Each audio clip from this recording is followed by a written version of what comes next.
नमस्कार, 5 की बात में आपका स्वागत है। मैं हूं अदिति राजपूत। आमतौर पर पाकिस्तान की राजनीति भारत के जिक्र के बिना नहीं चलती। भारत के खिलाफ बयानबाजी वहां के नेताओं की पुरानी आदत और जरूरत रही है, लेकिन इधर पाकिस्तान के नेता लगातार हैरान कर रहे हैं। उनमें जैसे भारत को लेकर सम्मान उमड़ आया हो, वो अपनी पुरानी गलतियां मानते हुए नजर आ रहे हैं। ताजा मामला पाकिस्तान के पूर्व प्रधानमंत्री नवाज शरीफ का है।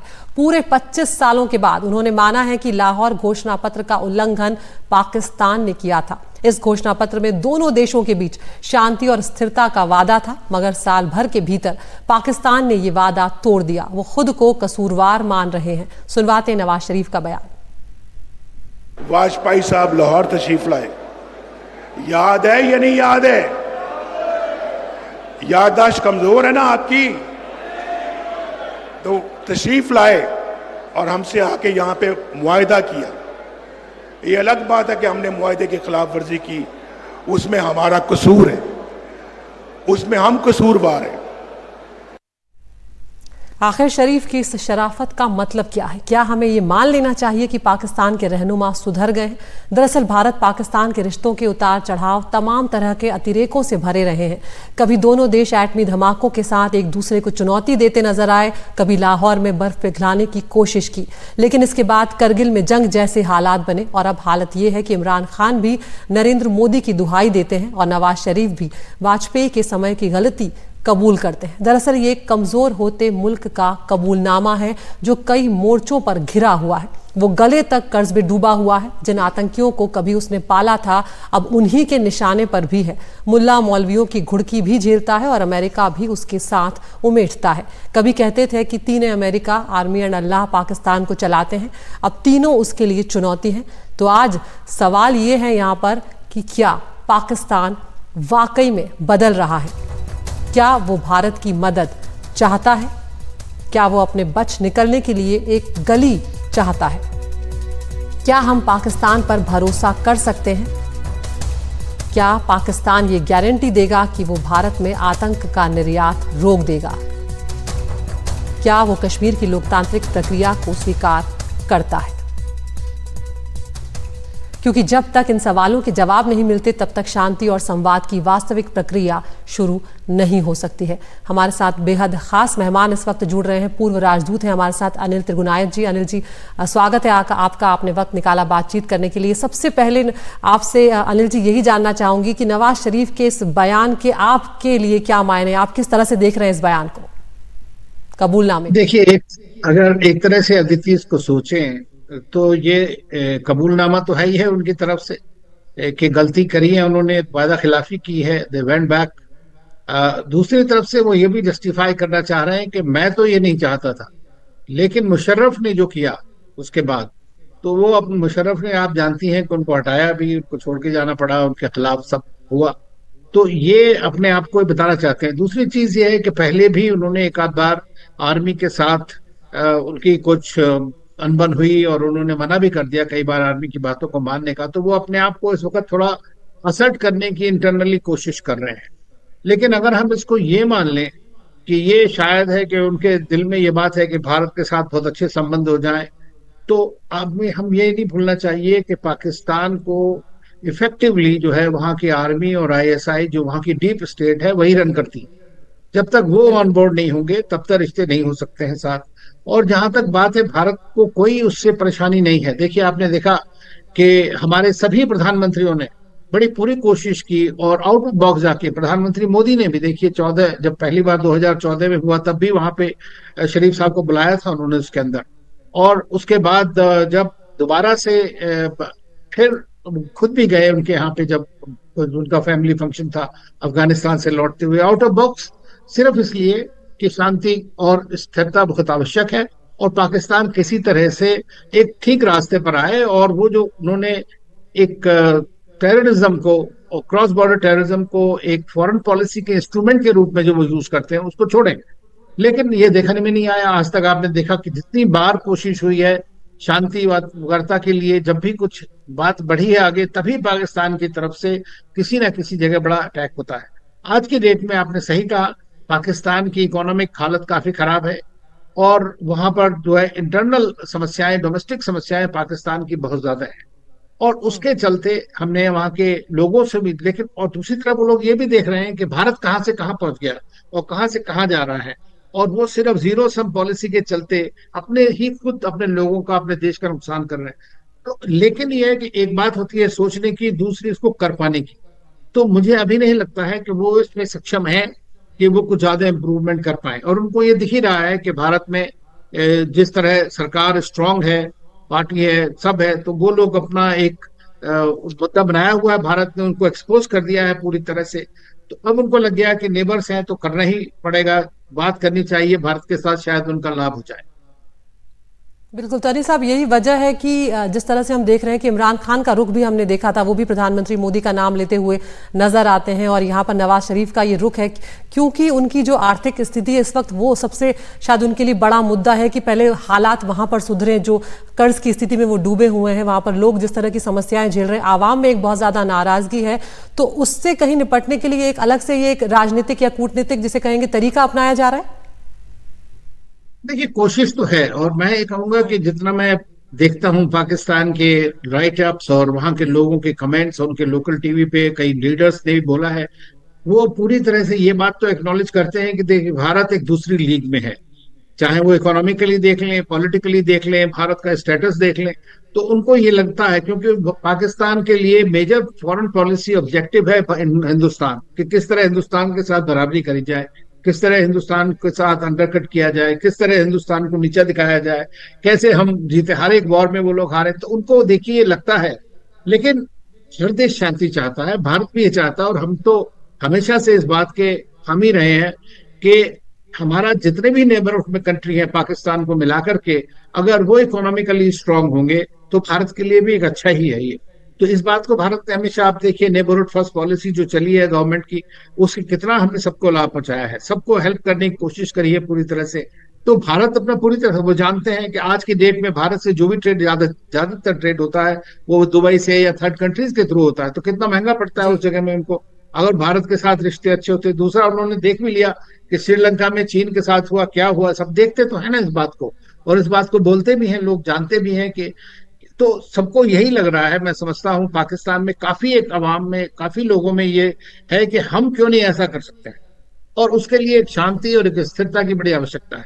लेकिन उनकी सबसे बड़ी समस्या ये है, जैसा मैंने कहा, कि जब तक क्रॉस बॉर्डर टेररिज्म को ये लोग नहीं रोकेंगे, तब तक जो नॉर्मलाइजेशन अनिल जी, मैं भी उसी बात पर आ रही थी कि चाहे हम चीन की बात करें, चाहे हम पाकिस्तान की बात करें, जब बातचीत की मेज पर आते हैं तब उनका रुख कुछ और होता है, और जब असल में जब जमीनी हकीकत की बात आती है तो वो पूरी तरह से पलट चुके होते हैं, उनकी कथनी और करनी में बहुत फर्क होता है। ऐसे में इस तरह के रुख पर अमूमन भारत का क्या स्टैंड रहता है और क्या रहेगा अगर ये पाकिस्तान, क्योंकि अब नवाज शरीफ ने ये कबूलनामा किया है, क्योंकि ये चर्चा का विषय अभी बना हुआ है। देखिए, ये तो चलता रहेगा वहां पर, और हमें भी एक कैलकुलेटेड रिस्क लेना पड़ेगा। अभी देखना है हमारी सरकार बनती है, उसके बाद में किस तरह से नई सरकार पाकिस्तान को प्रायोरिटाइज करती है या नहीं करती है, ये सब देखना पड़ेगा। लेकिन ये है कि एक चीज मैं जानता हूं कि जितनी बार भी हमने कोशिश करी है, हर बार उसका जो है एक टेररिस्ट अटैक के साथ में हमें जो बदलाव में वही मिला है। तो ये जो चीज जब तक नहीं रहेगी, और भारत को सबसे बड़ी समस्या पाकिस्तान के साथ सिर्फ एक ही है, और वो ये है कि वो इस चीज को कंट्रोल करने के बजाय उसका बढ़ावा देता है, और उसको वो एक इतना इफेक्टिव एक एसिमेट्रिक वॉरफेयर में भारत के साथ सालों से यूज कर रहा है उसको। देखिए, युद्ध में तो मैं किसी में जीत नहीं पाए वो, लेकिन इस तरह का जो एसिमेट्रिक वॉरफेयर होता है, इसमें हर एक देश जो है तुमको 24 आवर्स आपको जो है तैयारी रहनी पड़ती है, क्योंकि सरप्राइज एलिमेंट इसमें होता है, तो आपके काफी रिसोर्सेज उसके अंदर हो जाते हैं। लेकिन अगर वो जेन्युइन है भी, मान लीजिए नवाज शरीफ को एक बार आप कह भी दें कि उनका जेन्युइनली वो मानना चाहते हैं, क्योंकि वो बाकी में है तो बिजनेसमैन, पॉलिटिशियन, लेकिन दूसरी चीज ये है कि क्या उनका इतना कंट्रोल उस आर्मी के ऊपर है जिसकी वजह से वो आज पावर में आए हैं। बिल्कुल, ये बहुत बड़ी बात है कि क्या खुद का उनका इतना कमांड है, इतना कंट्रोल है कि वो वहाँ की राजनीतिक स्थिति को और वहाँ पर जो आर्मी है उसको कंट्रोल में ला सके। बहुत शुक्रिया अनिल साहब, यहाँ पर आपने महत्वपूर्ण जानकारियाँ जो है वो साझा की हैं, और अब देखना होगा कि क्या आगे रुख होता है और किस तरह से पाकिस्तान के हालात जो हैं वो बदलते हैं। आगे हम बढ़ रहे हैं, दक्षिण अफ्रीका की बात करते हैं। वहाँ पर आज वोट डाले जा रहे हैं। राष्ट्रपति रामफोसा यहां पर दूसरी बार सत्ता हासिल करने की कोशिश में है, लेकिन बेरोजगारी और बढ़ते अपराध समेत कई मुद्दों पर उनका काफी विरोध भी हो रहा है। ज्यादा जानकारी दे रहे हैं हमारे सहयोगी उमाशंकर सिंह।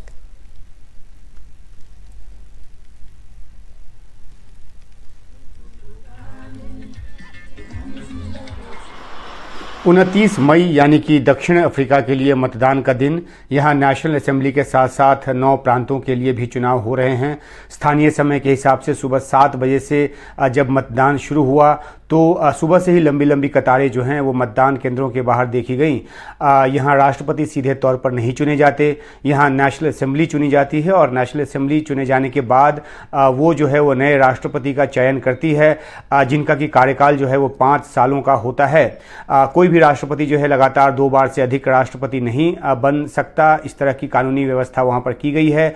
जो मौजूदा नेशनल असेंबली है उसमें ANC के पास 230 सीटें हैं और जो सिरिल रामफोसा हैं वो दक्षिण अफ्रीका के मौजूदा राष्ट्रपति हैं। वो अपने दूसरे कार्यकाल के लिए इस बार चुनाव मैदान में है, उनकी पार्टी चुनाव मैदान में है। दक्षिण अफ्रीका में 1994 में रंगभेद खत्म होने के बाद से ये 7वां चुनाव है और 1994 में नेल्सन मंडेला जो हैं वो राष्ट्रपति बने थे। तब अफ्रीकन नेशनल कांग्रेस यानी कि ANC जो कि अभी सत्ता में है, उसने उस समय नेशनल असेंबली की 400 में से 252 सीटें उसने जीत ली थी और ये जो है तकरीबन 63% सीट थी नेशनल असेंबली की। उसके बाद से हर चुनाव में ANC ही जीतती आई है, यानी कि 30 साल से दक्षिण अफ्रीका की सत्ता पर अफ्रीकन नेशनल कांग्रेस का कब्जा है। लेकिन इस बार के चुनाव में भारी उलटफेर की संभावना जो है वो जताई जा रही है। माना जा रहा है कि ANC के लिए इस बार का चुनाव काफी चुनौती भरा है। जो इकोनॉमिक फ्रीडम फाइटर्स यानी कि EFF पार्टी है और इसके जो नेता जूलियस मालेमा जो हैं वो भी अपनी किस्मत आजमा रहे हैं, जिनको कि 2019 के चुनाव में करीब 11% सीट मिली थी।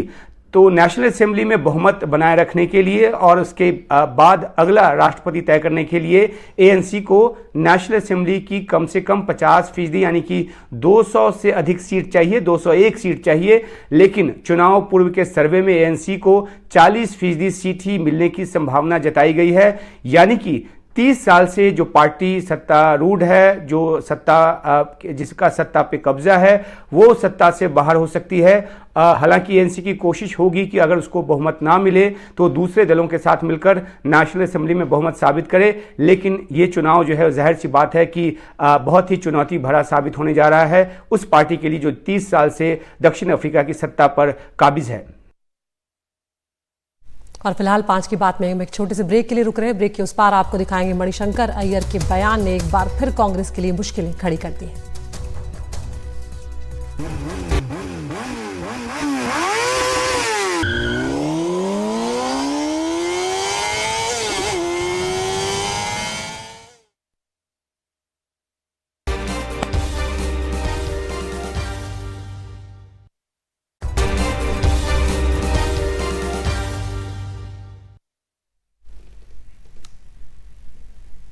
बांग्लादेश के प्रधानमंत्री शेख हसीना ने एक बड़ा बयान देते हुए कहा कि एक विदेशी शक्ति बांग्लादेश को बांटना चाहती है। क्या है ये पूरा मामला, विस्तार से बता रही हैं हमारी सहयोगी कादम्बिनी शर्मा। बांग्लादेश के प्रधानमंत्री शेख हसीना ने ये दावा किया है कि किसी देश की ये कोशिश है कि बांग्लादेश का कुछ हिस्सा और म्यांमार का कुछ हिस्सा काटकर एक ईसाई देश बनाया जाए। पीएम के निवास पर उन्होंने जो 14 पार्टियों की उनकी अलायंस है उसकी एक बैठक चल रही थी, उस वक्त उन्होंने संबोधित करते हुए ये बात कही। पूरे मामले का खुलासा करते हुए इस बैठक में उन्होंने कहा कि चुनाव के पहले उन्हें ये ऑफर दिया गया कि अगर वो एक देश को बांग्लादेश के अंदर उसका एयरबेस बनाने देती हैं तो उनकी पार्टी अवामी लीग बिना किसी दिक्कत के आम चुनाव जीत जाएगी। ये ऑफर उन्हें एक गोरे विदेशी ने दिया। हालांकि किस देश का ये शख्स था इसका खुलासा उन्होंने नहीं किया। उन्होंने ये भी कहा कि जैसे ईस्ट तिमोर बनाया गया वैसे ही बांग्लादेश के चट्टोग्राम और म्यांमार का कुछ हिस्सा लेकर ये देश बनाने की कोशिश होनी थी और इसका आधार जो था वो बंगाल की खाड़ी होता। शेख हसीना ने कहा कि ये पूरा मामला सिर्फ बांग्लादेश का नहीं है, सिर्फ एक अकेले देश का नहीं है, बल्कि एक ये बड़े प्लान का हिस्सा है। भारत के लिए बांग्लादेश न सिर्फ एक पड़ोसी है बल्कि रणनीतिक तौर पर भी बेहद अहम है और जब से शेख हसीना की सरकार बनी है दोनों देशों के द्विपक्षीय रिश्ते बेहतर ही हुए हैं। शेख हसीना ने यहां पर चौथी बार चुनाव जीता है, लेकिन इस बार वहां पर विपक्ष ने इस चुनाव का बहिष्कार कर दिया था और अमेरिका ने यह आरोप लगाया था कि वहां पर फ्री एंड फेयर इलेक्शंस नहीं हो रहे हैं। कुछ हिंसा भी हुई थी चुनाव के दौरान और बांग्लादेश में अमेरिका के बयान को या फिर उनके जिस तरह के ऑब्जर्वेशंस थे उनको एक बांग्लादेश पर दबाव बनाने की कोशिश के तौर पर देखा गया। शेख हसीना ने यह आरोप लगाया था कि अमेरिका चाहता है कि वहां पर एक रजीम चेंज हो, सत्ता परिवर्तन हो।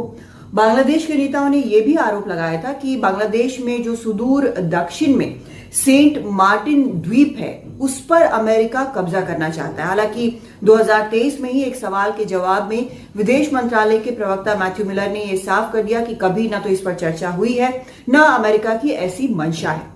लेकिन यह जरूर है कि जो भौगोलिक स्थिति बांग्लादेश की है उसके कारण वहां पर सभी बड़ी ताकतें जो है इस जगह में काफी रुचि रखते हैं, चाहे वो चीन हो या फिर अमेरिका हो या फिर रूस हो, सभी इसमें इंटरेस्ट रखते हैं और भारत के लिए ये इसलिए और ज्यादा अहम हो जाता है। दिल्ली से कादम्बिनी शर्मा, एनडीटीवी इंडिया।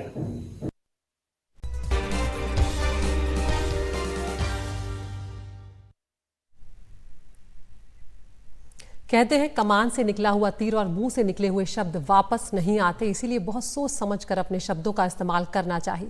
लेकिन राजनीति में नेताओं के बिगड़े बोल अक्सर सुनने को मिल जाते हैं और जब बात मणिशंकर अय्यर की आती है तो कांग्रेस पार्टी हमेशा बैकफुट पर आ जाती है। कांग्रेस के सीनियर नेता मणिशंकर अय्यर ने एक बार फिर से ऐसा बयान दिया है जिससे हंगामा खड़ा हो गया।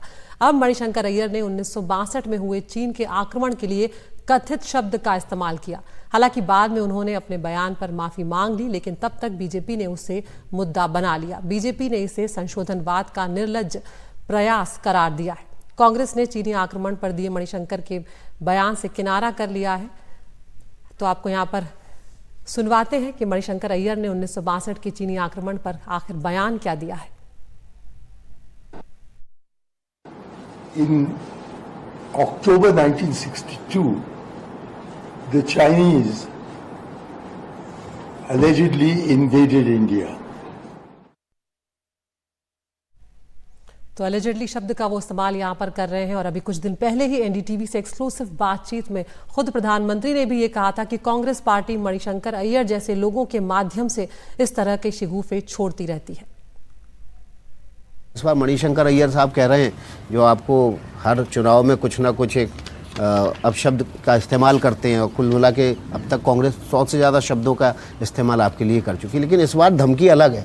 इस बार कह रहे हैं कि पाकिस्तान का सम्मान करो नहीं तो एटम बम है उसके पास। मैं समझता हूँ इस पर तवज्जो देने वाले विषय नहीं है क्योंकि उनकी पार्टी भी उनको तवज्जो देती नहीं है। लेकिन कभी कभी मुझे लगता है वो पार्टी योजना से ऐसे लोगों के माध्यम से कुछ सगुफे छोड़ती है। वो अकेले अपनी मर्जी से करते होंगे ऐसा मुझे नहीं लगता है, क्योंकि वो फिर हो हल्ला होता है तो कुछ दिन के लिए पार्टी से निकालते हैं, फिर पार्टी के मुख्य धारा में वो रहते हैं। जैसे अभी उन्होंने अमेरिका में जो उनके गुरु है उनको अभी इस्तीफा दिलवा दिया, अब कुछ दिन के बाद उनको ले लेंगे।